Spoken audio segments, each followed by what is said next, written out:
Hi, everyone. 2 years ago, my life changed forever.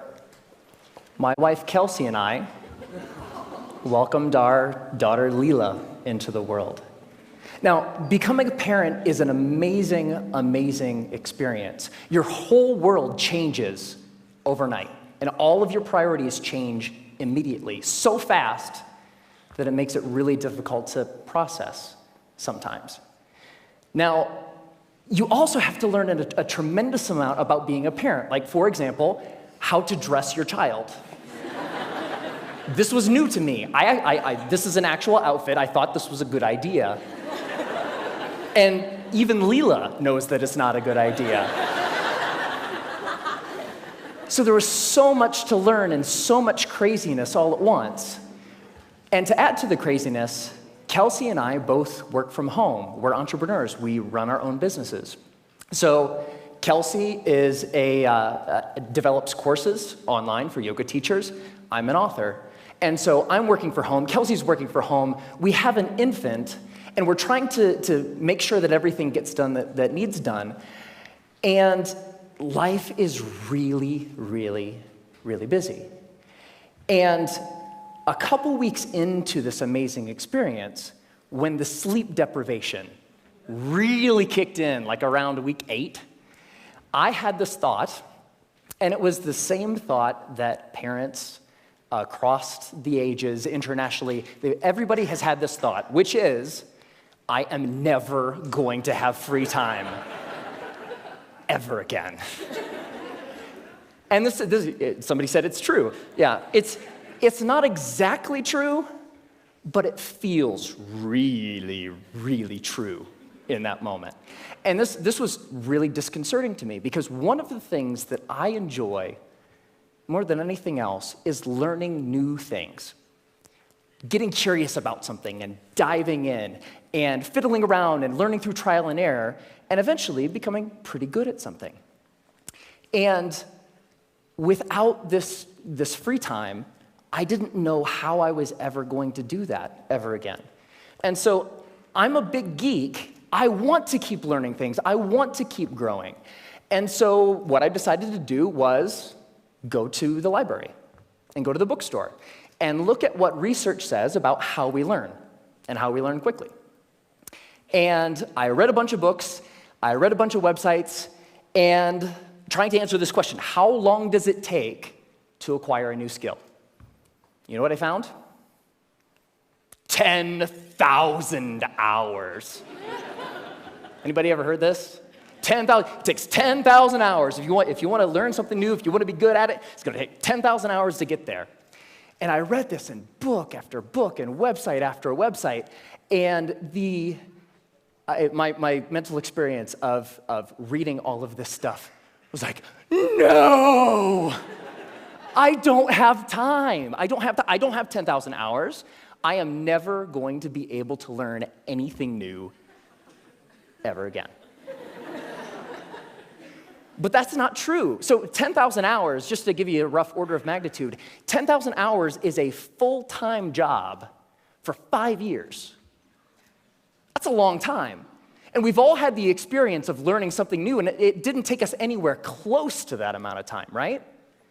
So what's up? There's something kind of funky going on here. What the research says and what we expect and have experiences, they don't match up. And what I found, here's the wrinkle.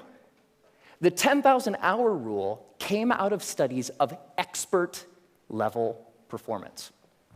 There was a professor at Florida State University. His name is K. Anders Ericsson. He's the originator of the 10,000-hour rule. And where that came from is he studied professional athletes, world-class musicians, chess grandmasters, all of these ultra-competitive folks in ultra-high-performing fields, and he tried to figure out how long does it take to get to the top of those kinds of fields. And what he found is the more deliberate practice, the more time that those individuals spent practicing the elements of whatever it is that they do, the more time you spend, the better you get. And the folks at the tippy top of their fields put in around 10,000 hours of practice. Now, we were talking about the game of telephone a little bit earlier. here's what happened. An author by the name of Malcolm Gladwell wrote a book in 2007 called Outliers, the Story of Success. And the centerpiece of that book was the 10,000-hour rule. Practice a lot, practice well, and you will do extremely well. You'll reach the top of your field. So the message, what Dr. Erickson was actually saying is, it takes 10,000 hours to get to the top of an ultra-competitive field in a very narrow subject. That's what that means. But here's what happened. Ever since Outliers came out, immediately came out, reached the top of the bestseller list, stayed there for 3 solid months. All of a sudden, the 10,000-hour rule was everywhere. And a society-wide game of telephone started to be played. So this message, it takes 10,000 hours to reach the top of an ultra-competitive field, became, it takes 10,000 hours to become an expert at something, which became, it takes 10,000 hours to become good at something, which became, it takes 10,000 hours to learn something. But that last statement, it takes 10,000 hours to learn something, it's not true. It's not true. So, what the research actually says, if I spent a lot of time here at the CSU library in the cognitive psychology stacks, because I'm a geek. And when you actually look at the studies of skill acquisition, you see over and over and over a graph like this. Now, researchers, whether they're studying a motor skill, something you do physically, or a mental skill, they like to study things that they can time, because you can quantify that, right? So they'll give research participants a little task, something that requires physical arrangement or something that requires learning a little mental trick, and they'll time how long a participant takes to complete the skill. And here's what this graph says. When you start, so when researchers gave participants a task, it took them a really long time because it was new and they were horrible. With a little bit of practice, they get better and better and better, and that early part of practice is really, really efficient. People get good at things with just a little bit of practice. Now, what's interesting to note is that if, we don't really, for skills that we want to learn for ourselves, we don't care so much about time, right? We just care about how good we are, whatever good happens to mean. So if we relabel performance time to how good you are, the graph flips, and you get this famous and widely known, this is the learning curve. And the story of the learning curve is when you start, you're grossly incompetent and you know it, right? With a little bit of practice, you get really good really quick. So that early level of improvement is really fast. And then at a certain point, you reach a plateau, and the subsequent gains become much harder to get. They take more time to get. Now, my question is, I want that, right? How long does it take from starting something and being grossly incompetent and knowing it to being reasonably good in, hopefully, as short a period of time as possible? So, how long does that take? Here's what my research says. 20 hours. That's it. You can go from knowing nothing about any skill that you can think of. Want to learn a language? Want to learn how to draw? Want to learn how to juggle flaming chainsaws? If you put 20 hours of focused, deliberate practice into that thing, you will be astounded at how good you are. 20 hours is doable. That's about 45 minutes a day for about a month, even skipping a couple days here and there. 20 hours isn't that hard to accumulate. Now, there's a method to doing this, because it's not like you can just start fiddling around for about 20 hours and expect these massive improvements. There's a way to practice intelligently. There's a way to practice efficiently that will make sure that you invest those 20 hours in the most effective way that you possibly can. And here's the method. It applies to anything. The first is to deconstruct the skill. Decide exactly what you want to be able to do when you're done, and then look into the skill and break it down into smaller and smaller pieces. Most of the things that we think of as skills are actually big bundles of skills that require all sorts of different things. The more you can break apart the skill, the more you're able to decide what are the parts of this skill that will actually help me get to what I want, and then you can practice those first. And if you practice the most important things first, you'll be able to improve your performance in the least amount of time possible. The second is learn enough to self-correct. So get 3 to 5 resources about what it is you're trying to learn. Could be books, could be DVDs, could be courses, could be anything. But don't use those as a way to procrastinate on practice. I know I do this, right? Get like 20 books about the topic. It's like, I'm gonna start learning how to program a computer when I complete these 20 books. No, that's procrastination. What you want to do is learn just enough that you can actually practice and self-correct or self-edit as you practice. So the learning becomes a way of getting better at noticing when you're making a mistake and then doing something a little different. The third is to remove barriers to practice. Distractions, television, internet, all of these things that get in the way of you actually sitting down and doing the work.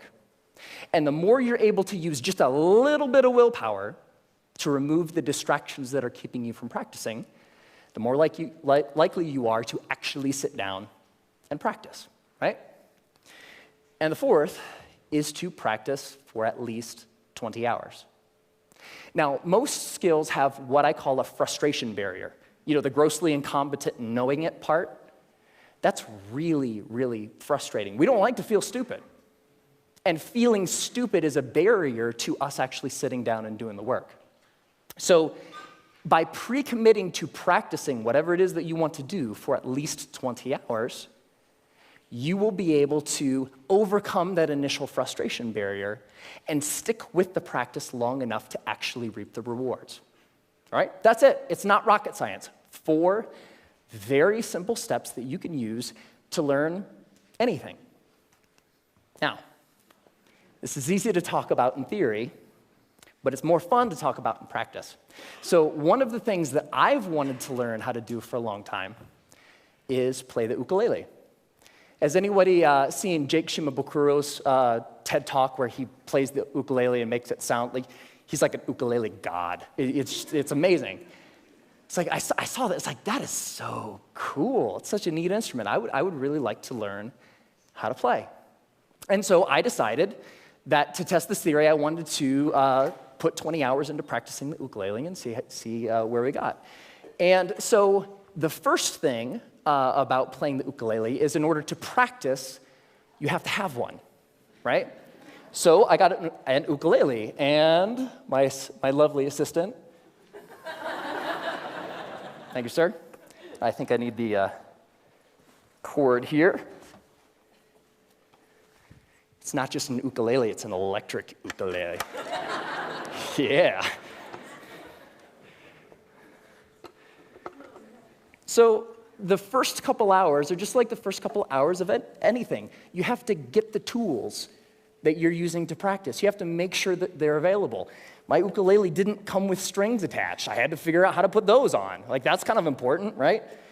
And learning how to tune and learning how to make sure that all of the things that need to be done in order to start practicing get done, right?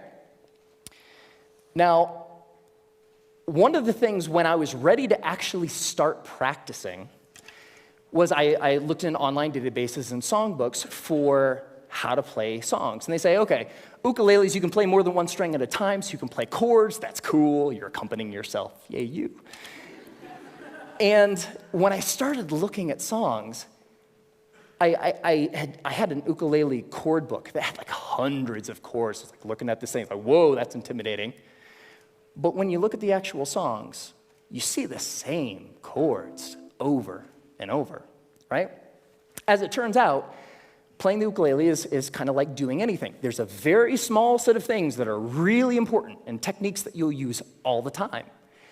And so in most songs, you'll use 4, maybe 5 chords, and that's it. That's the song. You don't have to know the hundreds as long as you know the 4 or the 5. So while I was doing my research, I found a wonderful little medley of pop songs by a band called Axis of Awesome.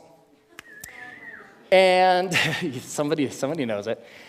And what Axis of Awesome says is that you can learn, or you can play pretty much any pop song of the past 5 decades if you know 4 chords. And those chords are G, D, E minor, C. 4 chords, pump out every pop song ever, right? So I thought, this is cool. I would like to play every pop song ever. So that was the first song I decided to learn, and I would like to actually share it with you. Ready? All right.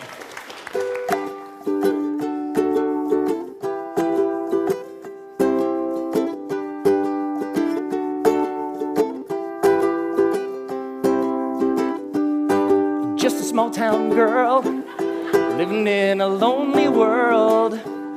She took the midnight train going anywhere. I heard that you settled down, that you found a girl, that you're married now.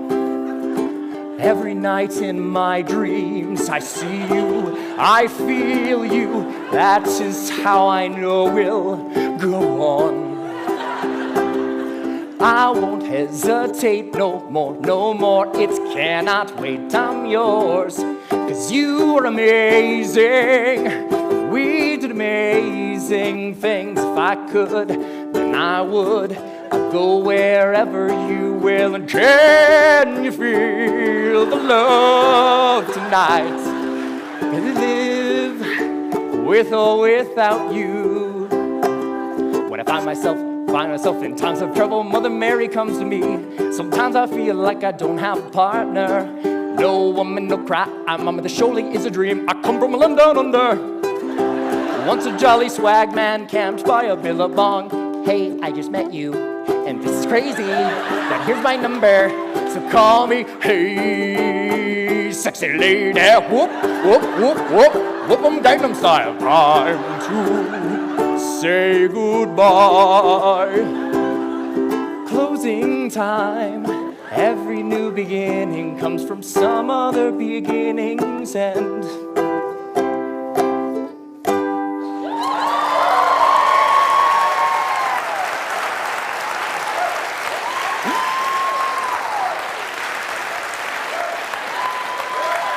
Thank you. Thank you. I love that song. And I have a secret to share with you. So by playing that song for you, I just hit my 20th hour of practicing the ukulele. Thank you.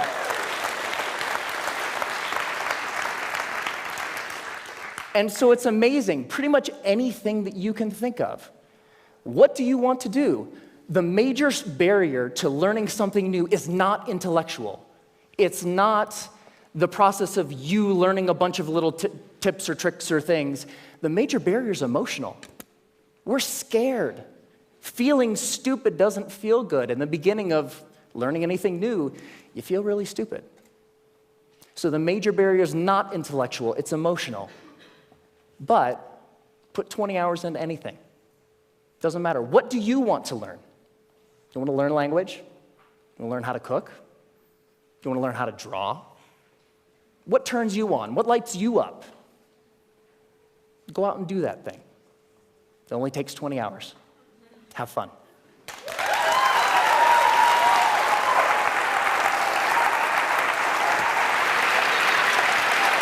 Great job.